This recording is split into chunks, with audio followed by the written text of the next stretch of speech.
Thanks everybody for joining us for another Dragon-Fall chat. We are going to be talking about some world building in RPG games with some more veteran GMs and then some people that are new to it. As always, I've got Josh here, who has been GMing some Call of Cthulhu that I've been in the game for. We've got Matt Verso. You've been doing some D&D Twitch stuff lately, and I have been, and that's been going great. We're doing a lot of stuff for Extra Life. Mm-hmm. Been a good time. Yeah, and that's how we synced up. Our mutual friend Enrique, he's who I do with the Dice Heroes. We did a video with him a few months ago when we launched the channel. We do a lot of stuff with Extra Life. Extra Life is associated with the Dragon-Fall Charitable Foundation. And then I just went on a long tangent before introducing our other friend, Kevin. So, Kevin, you've been pretty new to the GMing scene, narration. Is that correct? Sure. Yeah, it's similar to the longtime listener, first time caller. I've been playing tabletop RPGs on and off since like 8th grade, which that would have been, I don't even know how long ago at this point. Whatever 33 minus 8th grade is. But I've been GMing now Dungeons & Dragons 5th edition for, I think the 1 year mark, I think is sometime this week. I got to double check the exact date on that, but the campaign I've been running has been going for a year now at this point. It's I will say with our current arrangements it's a lot easier to keep the group going strong. Honestly, yeah. Which is the weird part. We were meeting, I have a weird work schedule. And so we were meeting every about 2 to 3 weeks. And it's definitely been easier as far as the schedule to factor this part in because we live all over. I'm coming to you live from Austin right now, or just south of Austin, but we all live in Austin or the Austin area, in Austin, Texas, that is. And we'd end up having to meet somewhere in the middle. And for myself and one of the other players, I live way on the south end. She lives way on the north end. It was like, half hour, 45-minute drive to factor in there. And it's kind of nice. It sucks not being there in person, but it's been nice for the scheduling aspect, which is the ultimate enemy of RPGs. I've always been a theater of imagination GM. I don't know if you guys like to use terrain and tiles and stuff like that, but it's not even laziness because I got a bunch of background in like miniatures, like wargaming and stuff too, and so does Josh. But I just prefer it to kind of let it unfurl and like just kind of narrate it that way. A lot of people are like, oh, it sucks I don't have like my minis and stuff like that, but that's not really a factor for me these days.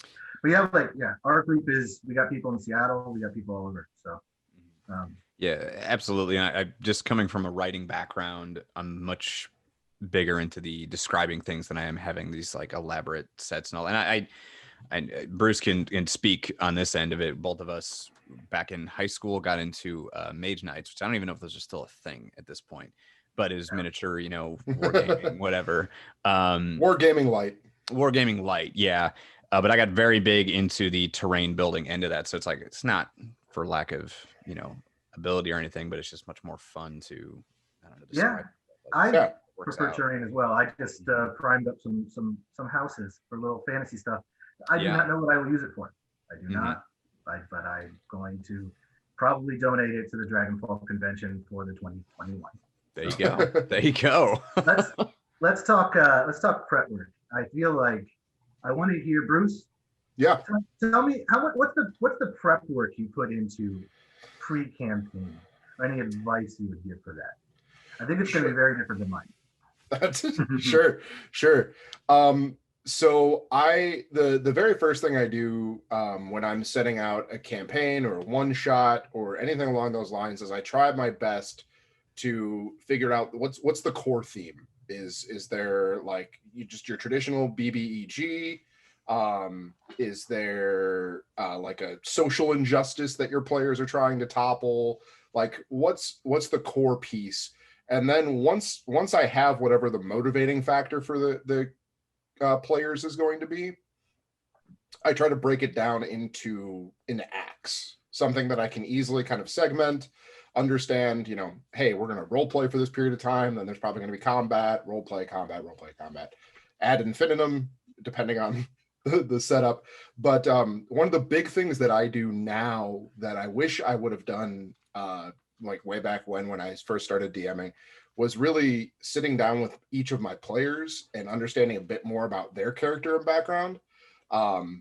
Because I find that when you can grab a player character and understand what their motivations are, as opposed to just the classic y'all meet in the tavern, but say like, listen, you know, this, let's say for whatever reason, goblins are enslaved and you're trying to topple that.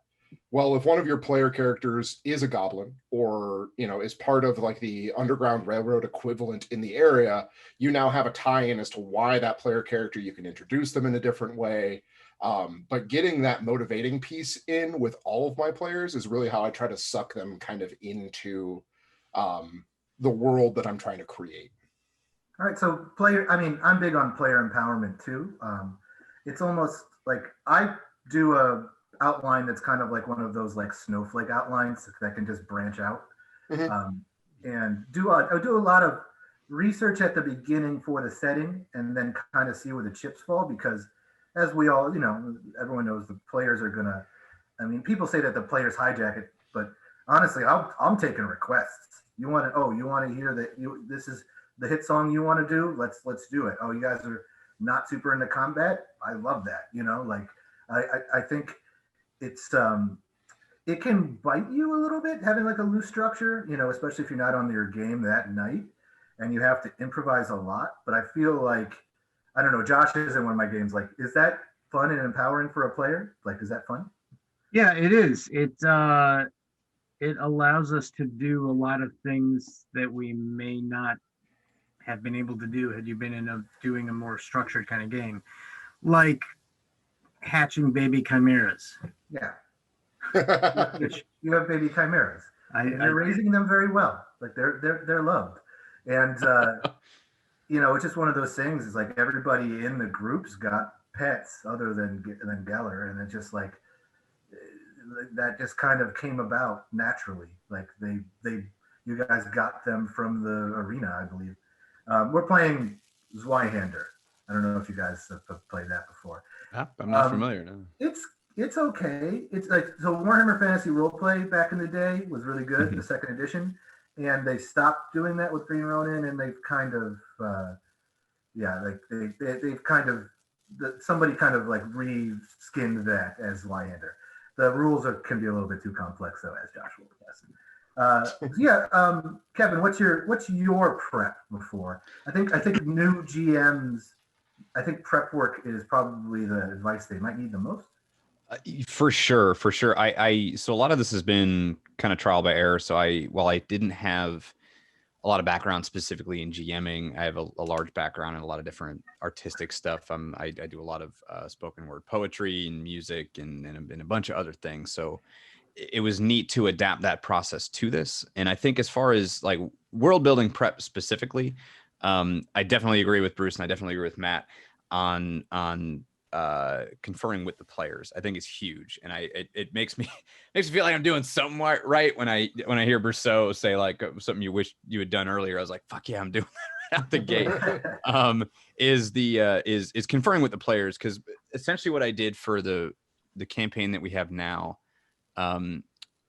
so much of it comes down to cause and effect. So regardless if you're doing, you know, your big bad evil guy, or you're doing or a larger issue or commentary on thing, or if you're trying to mix them, which in the case of mine, I'm mixing them. I confer with the players a lot. Like the world that we started with, I basically was given a lot of things going on right now. I was like, you know, it would be great and cathartic for my group of like mostly queer players and people of color and whatnot. I was like, we're going to fight some medieval Nazis, essentially, like the equivalent of whatever your white supremacists would be, which in this case, in this world, they're human supremacists. So the party is entirely non-human, which was interesting. Just spice on top the fact that they all chose to do that without me saying anything.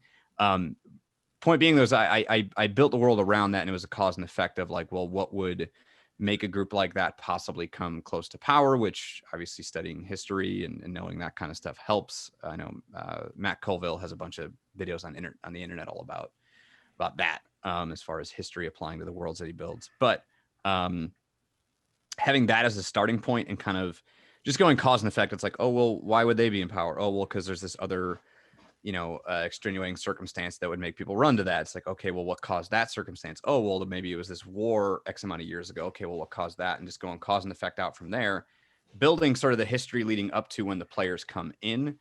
And then with them coming in, it's definitely conferring with them and getting them involved, because the way I view tabletop role playing, whether it's the two that I'm most familiar with, like Vampire the Masquerade, which I played forever ago, and then 5th edition D&D, which I play primarily now.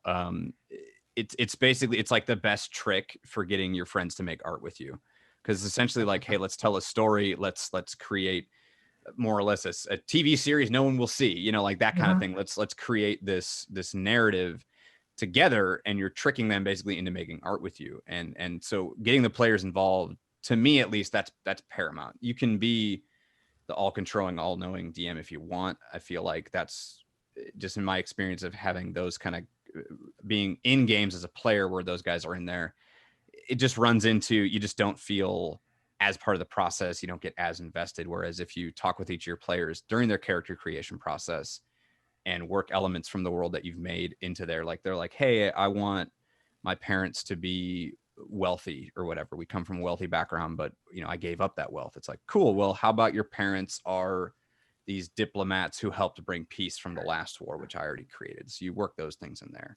And what helps too is just not only when you first meet to start playing, and this is something I got from the poetry scene and that one of our players brought up, is like, hey, let's do check-ins, to see where you're at just as a person coming into the game. Like if you had a shitty day, I'll maybe work some shit in that makes them have a better day, or that isn't as emotionally taxing on their character.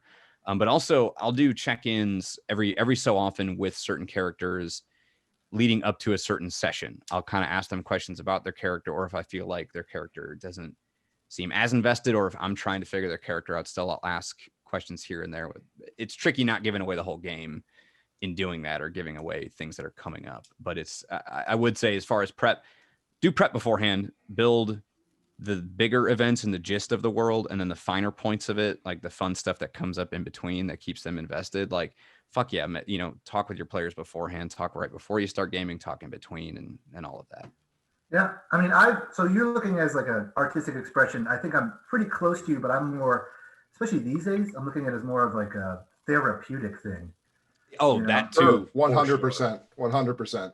Whereas I will nowadays, I'll pepper in things that we can't do right now during COVID.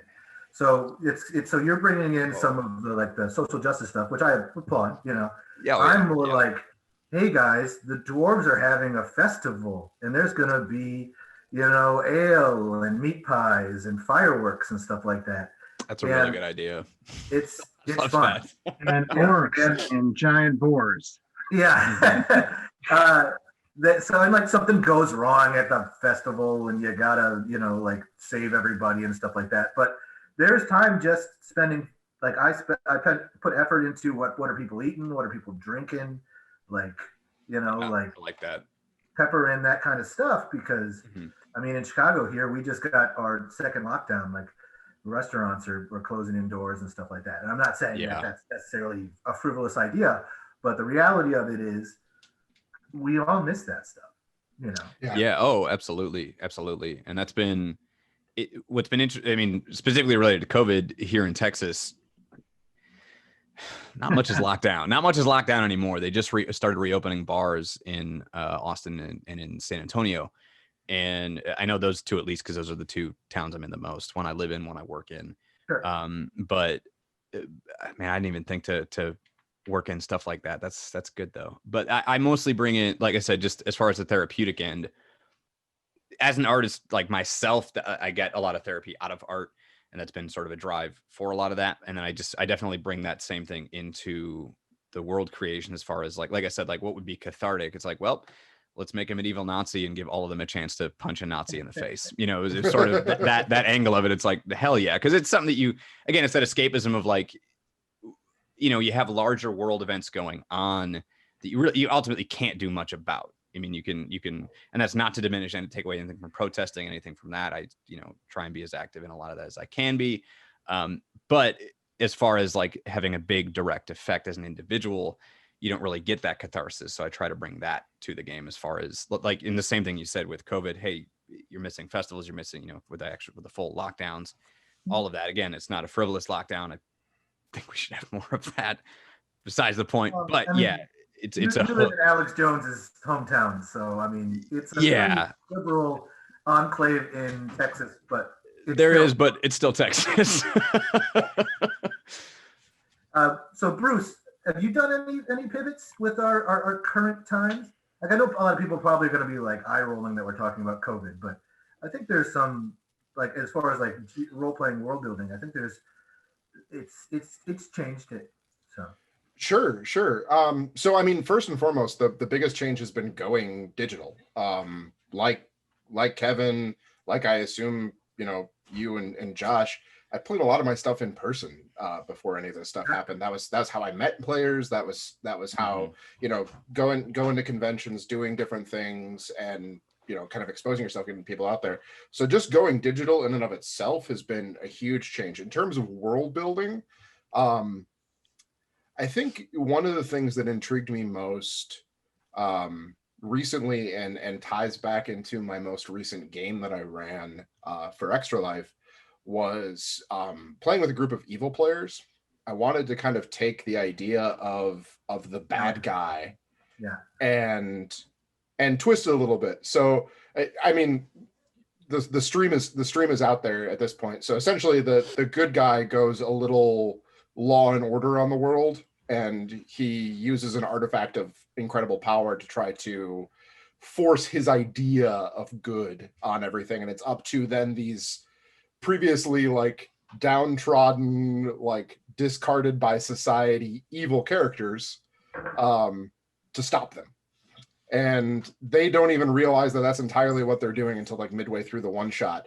But finding a thing, or I guess trying to find a way to incorporate a little bit kind of, and I guess until we're talking about it now, I didn't really realize that I was doing something very similar to what Kevin was doing in trying to create something where it's like, hey, there's this big daunting thing that all of us want to do something about and don't necessarily feel empowered to do. So I tricked all of my players into thinking that they were going to have this really silly experience where they all got to play Lord of the Rings bad guys, and then made them question the concept of evil in and of itself. Yeah. But yeah, no, I'd say that was probably the biggest thing in COVID times that I've done.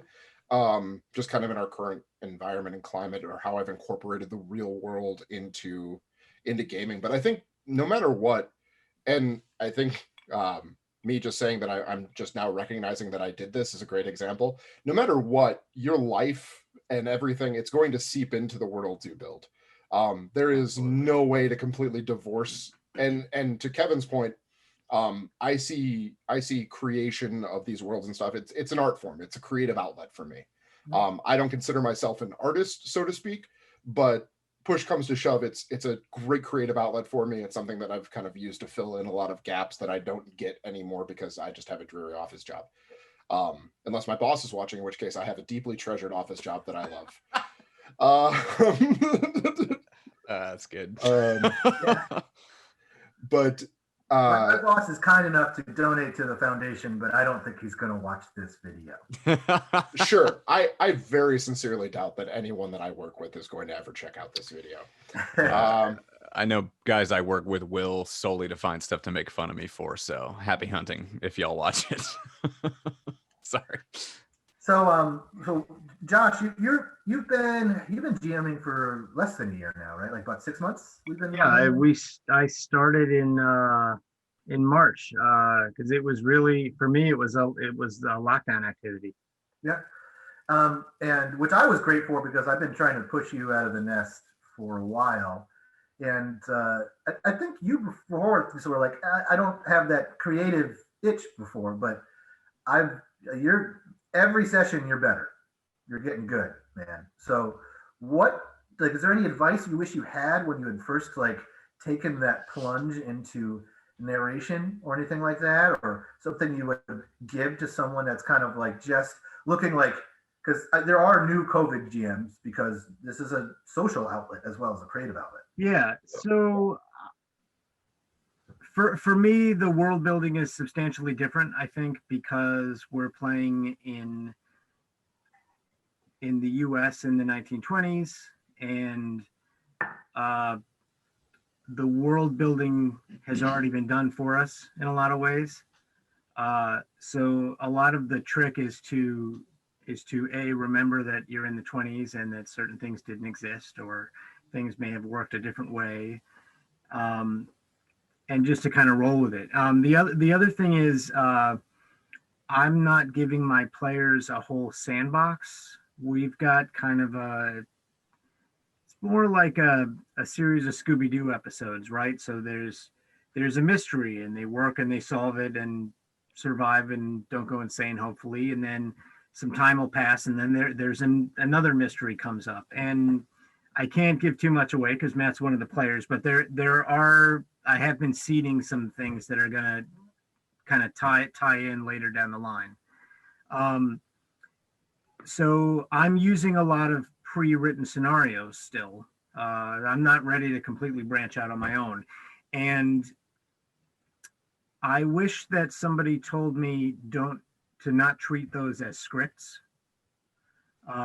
because I feel like the first few games we did, and my first couple of games, I actually ran with a different group, and they weren't into it. And I think part of it was that I was being a little rigid, and I was really kind of locked down to what was on the paper in front of me. So that is my advice. There's some comfort to having it laid out for you, and I don't think that you made the wrong decision having a more, everyone says railroady type stuff for starting out. There's nothing wrong with that. I think doing a mystery is a little harder because Sure. I suck at it. I suck at narrating mystery stuff because if you miss clues, I want to just hand them to you. Like I just want to just give them to you at that point. Using an example from one of our games, there was a clue, for example, that the team would have missed because I was letting them go off in a different direction, and they ended up breaking into an unused floor on a hospital and found a satanic worshiper. Yeah, this was all Matt. And I found a way to work those clues in. None of that was scripted, and it was fun and kind of exciting. I fixated on a hospital orderly that was like abusing animals, and I was like, I'm gonna kill him. And he was like a side note, half paragraph guy probably. And I'm just no, actually, the way it was scripted, if I had railroaded you, you would have had to observe his behavior, follow him home, and that's where the clues would have been found. So I just kind of flip things around. It's really important to make sure that those clues are found, because otherwise there's no way they can solve the mystery. And while I would like to see my players go insane, because that's part of the fun, right? I still want them to succeed ultimately, Yeah. and I want them to walk away from the table feeling like they've had a good story. And that's a difference, I think, when you're playing with your friends, and not necessarily. I mean, I do it with strangers too when I run things at conventions. But you'll see some people that are just so rigid with the storyline and the book, and it's usually when they're usually a part of like some kind of society or group, and they don't care how much fun you're having sometimes, and that can be very frustrating to experience. So you guys are doing mostly Dungeons and Dragons. Yes. It's a little bit more, it's a little bit more rigid of a system. Like, how much of the bathwater are you throwing out to save the baby? Do you feel like oftentimes? I for one am a huge advocate of story trumping rules. That is always going to be the case. So if there's something that's going to completely derail my players or remove the fun from the game, just because it's in the system does not mean it's going to happen. If you wanted something that was strictly just a set of rules that you could operate within a simulation of, video games would have completely supplanted tabletop role-playing decades ago. Absolutely. Because it's cooler. Like, it just by nature it seems way better. So if you had the reason people keep coming back to tabletop isn't the theater of the mind piece. I'm not even sure it's entirely the community piece. It's having that human facet towards your central processor, where you can make decisions on the fly. You can say, like, that is the dumbest thing I've ever heard in my life. Let's do it. Yes. I love that. I love that. Yeah, I'd have to agree with Brousseau on that one. And he and I have he's been a great sounding board as far as early on in the campaign that I'm starting, just to kind of go over rules and stuff, because I definitely story trumps rules every time, and because the world that I'm having them run around in is entirely homebrewed, I get really pick and choose as far as the D&D canon goes, and that's not to knock Wizards of the Coast. A lot of talented people that built a beautiful world. I didn't want to be limited by that at all. And if something, and like Brousseau said, if something comes up where they want to do something and there's not a mechanic for it, or even if there is, but it'll limit how they can do it, I'll throw that out the window and just come up with something on the spot. Like, absolutely. I'm more of the, I don't know if y'all are familiar with Dungeons and Daddies. I know Brousseau is, it's a great podcast, but the way that Anthony Birch DMs, I'm a huge fan of, because I feel like he might not even know 5e super well, but screw it. I mean, if you have a great story and you have great moments that comes up, he's literally in the game said, you know what, screw it, we're going to do this. Y'all want to do it, let's do your dumb idea, and we'll come up with something to make it work. And I think that's great. That's part of the fun, right? Mm-hmm. I mean, it's got to be fun for the GM and the players. Yeah, Gygax put that in the Dungeon Master, the player's handbook forever ago, where he's like, the point of D&D is to have fun. There's no winning this game. If you're having fun, then you won. You know what I mean? And I would think that the people at Wizards of the Coast, yeah, they're talented, but they've got these 40 years of precedent that it's like every edition they have to decide, like, what are we going to erase? What are we going to add? Things like that. But they're still, like, you can't just come in and create like a brand new thing. Yeah. Sure. Yeah. Financial ruin for Hasbro-owned company. So and 5th edition is pretty loosey-goosey as far as the rules go, especially compared to previous editions, like, for sure. Yeah. I mean, 4th edition was a tabletop skirmish game. Yep. Mm-hmm. Yeah, it was so combat focused. It was. I always look at in terms of world building for, like, where the rules make sense versus something being interesting to the story. I always use the example of Harry Potter, because Harry Potter is no matter how you feel about J.K. Rowling today, she built an incredible world. Like, people to this day still know what house they belong to. But you were talking about a world where at will anyone could just appear right next to anyone else and tell them whatever they want, and then without any effort disappear again. And they send letters through, like, one of the slowest birds of flight imaginable. Like, that's not only, like, rule bending, that's animal cruelty.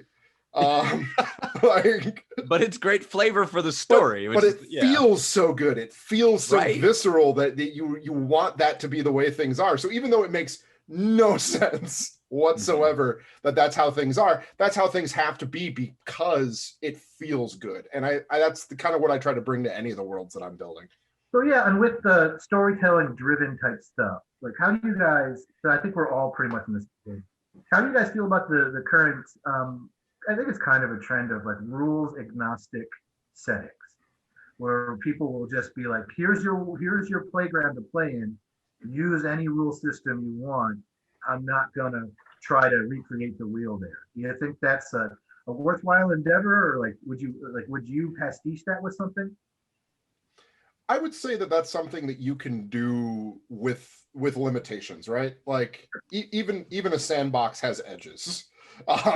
So you can obviously say, like, hey, I built this world, I want you guys to have fun with it.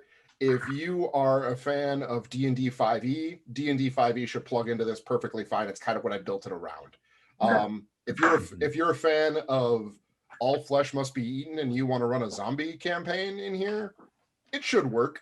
It might break a little bit. You're going to have to make some like on the field decisions in terms of the rules, but you should be okay.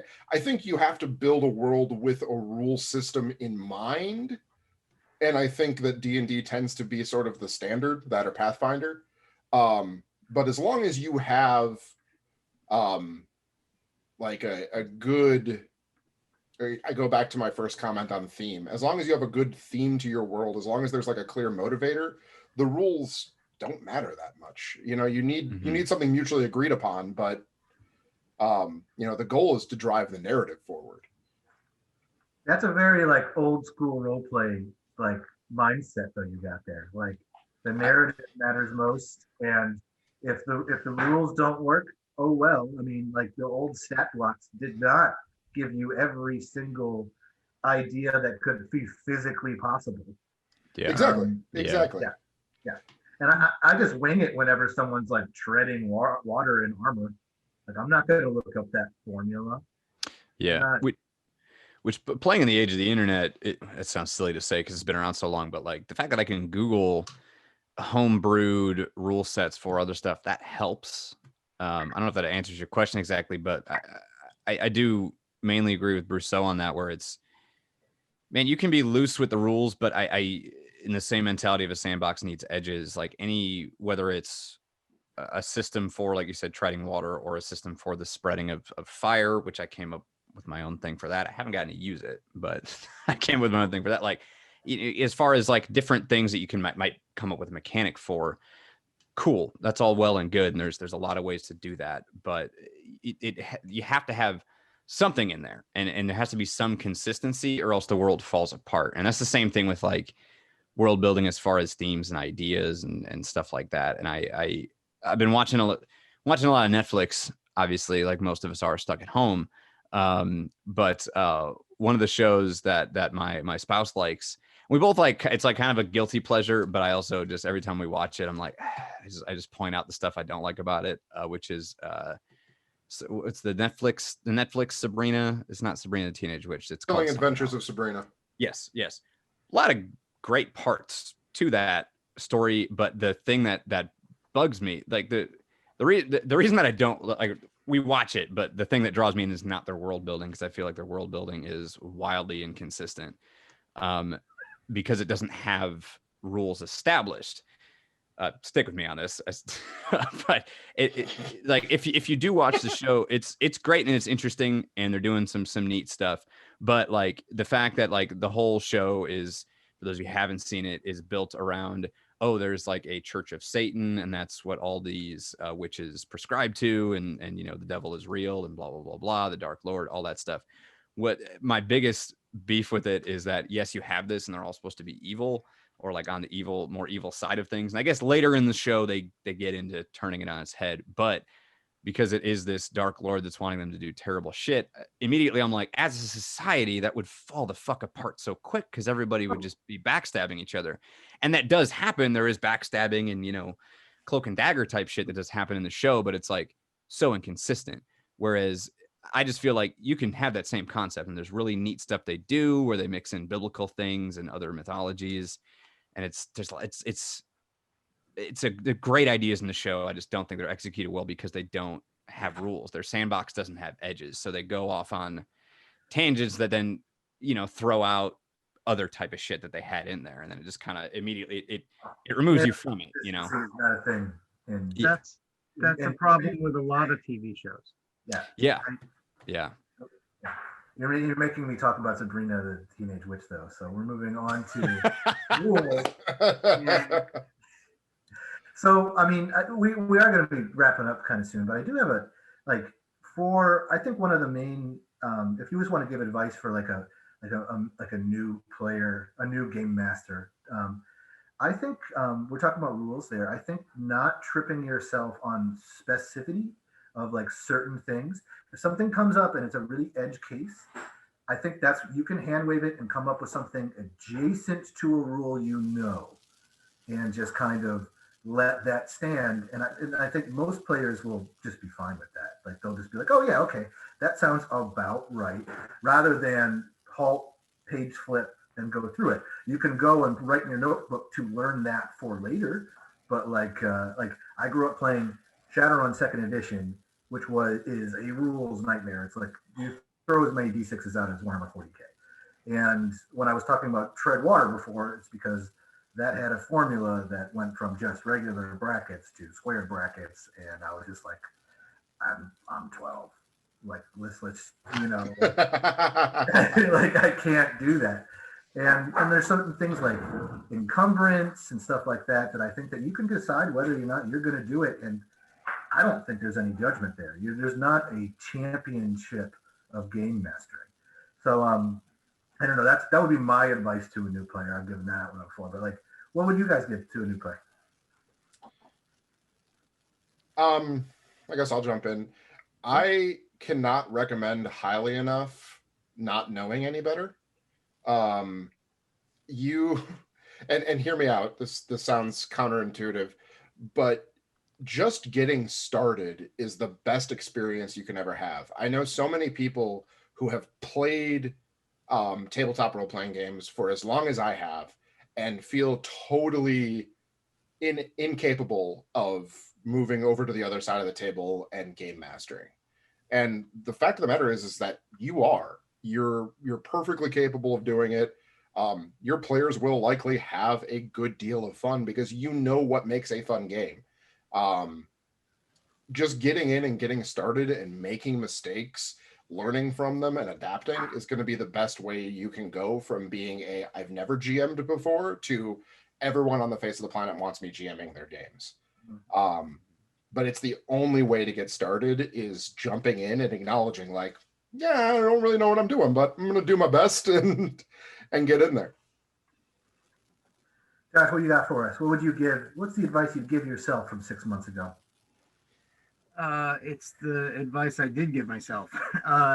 Step outside your comfort zone. Don't be afraid. And like, I had never played Call of Cthulhu as a player. I won the starter set at Dragon-Fall in one of the raffles a couple of years ago, and I read through it and said, this seems like it would be fun. And when COVID started, I needed to get outside the box, and that was one of the things I chose to do. And I've been very much enjoying it. And thank you for saying I've been getting better, Matt, because I've been getting better. I've been also needing to spend less time preparing, and it's no longer like stressful thinking about sitting down in front of everybody and making it work. So yeah, don't be afraid to try something totally new. If you don't want to play D&D, don't play D&D. There's hundreds of other games, and there are some really great rule sets that are worth flipping through, and maybe something else will catch your eye. But just try it. It's great. This is very good advice. Yeah, and like everyone's talking about, like we talked about preparation before. If you're pretty much good at improvisation or lying to your players, you can dust off a lot of that stuff. So, Kevin, give us your advice to a brand new player, And brand new game master. y'all hit some good stuff. I definitely, I'll say something else, I swear. I don't have a hard time talking, obviously. But as far as like sticking with the pacing of things, yeah, like if you don't get bogged down looking in the rule book, like if you come up with something on the spot, cool, maybe look it up later. If what you came up with works better, stick with that. It's all about that immersion. So you don't want to get bogged down with the rules. But as far as advice that I give, yeah, this sounds silly, but like, don't be afraid to have fun. I mean, that's the point of all of these. Like, listen to your players, make sure that they're having a good time as well. Like, honestly, really listening to them really, really helps, which I tried doing that early on, but it's one of those I remind myself over and over again to listen to what, during the sessions when they're having dialogue between themselves, listening to what they're saying and taking notes and really listening to them to again build a world together is the biggest thing that I would recommend to new GMs and to new even new players, is just remember, like, this is collaborative in my opinion. For whatever that's worth, the whole gaming thing it is collaborative. You're building this story together, you know, for better or worse. You know, they might add something weird, fuck it, run with it, that's canon now, we're running with that, you know. I would say it's probably a bad idea to have a grand design that is you absolutely will not shake from. Mm-hmm. And then just, I mean, the players will know if you just keep redirecting them back to you. So you got to kill some of your darlings. It's like Oh yeah, absolutely. If they're not, I mean, we'll talk about D&D stuff. I don't play D&D, but like whatever. Like if they're like not interested in like dark elf schemes, then you're gonna have to turn your toy box over and come up with something else. Absolutely. So it's good not to just like only write about one theme and be like, okay, guys, we're ready, without communicating that to the group first.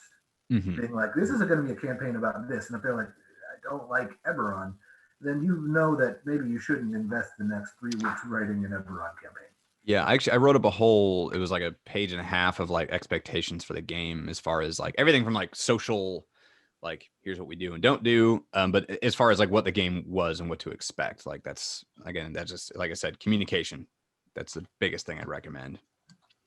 I feel like I've learned some stuff from you guys tonight, so I think this has been a very You haven't taken notes. I'm not gonna lie. If people say something good, that's what I've been doing. That's a good idea. It's gonna be about a week before this video's back up, and then you can go back and rewatch it and take some additional notes. Yeah. Exactly. I'll get a PowerPoint for y'all. One of our tens of views. But let's give so this is for the Dragon-Fall Charitable Foundation, which was great. We during the week of the convention, we're still doing stuff right now, but we raised $5,000 so far this year, which is about half of what we did last year. But COVID, guys, like it's I feel like it's been a lot of like pivoting and learning things. So we appreciate everyone that spent time with us like this, and everyone that's donated. We're going to be raffling off more items throughout the rest of the year. Not raffling, I'm sorry, giving away IRS. We're giving them away. They're giveaways, they're not raffles, because in certain states that is illegal to say. But give me your like socials or something that you would like to promote, whether it be like a creative endeavor or a cause or something like that, before we sign off. So yeah, Bruce, what you got? Sure. So you can catch me. Like I said, we do monthly Extra Life things. Obviously, give to Dragon-Fall where and when you can. But if you feel like donating through my team, twitch.tv/BattleDad, and the A in Dad is a 4 because someone else got to that tag before I did. But damn. Are they actually dads battling though? Well, I am a dad, and I am the one that is doing the battling, or at least facilitating the battles. Also, I run a small underground child fight ring. But yeah, no, check that out. Once a month we're up there, except for November. So, don't check us out in November. But in December, come check us out. Hopefully a Call of Cthulhu campaign with a bunch of kids discovering a less than exciting secret about Christmas. I've heard the details on that one. I'm so stoked for it. All right, Kevin, hit us. Man, I wish I had a you know what? Okay, so whatever, couple things. Check out right about now poetry.com, WAN poetry. My book's for sale on there, but it's a poetry kind of media platform that a lot of stuff goes out, and they do a lot of charity work through that as well. But my book's available on there. And as far as just me specifically, whether it's the music I'm making with my band County Hell, or if you want to check out the book that I wrote, which came out a year and a half ago now, which is kind of neat. Just check out my Instagram. That's the one I'm the most active on, which is just at Kevin W. Burke. So KEVIN, then the letter W, BURKE. I just emailed you guys. You can send me the links to those. I will do. We'll take care of that for you. Yeah. But yeah, check out those, and that's everything I'm up to, or everything I'm trying to promote, whether it's charities, social causes, books, music, my own stuff, my friend's stuff, all of that is on there.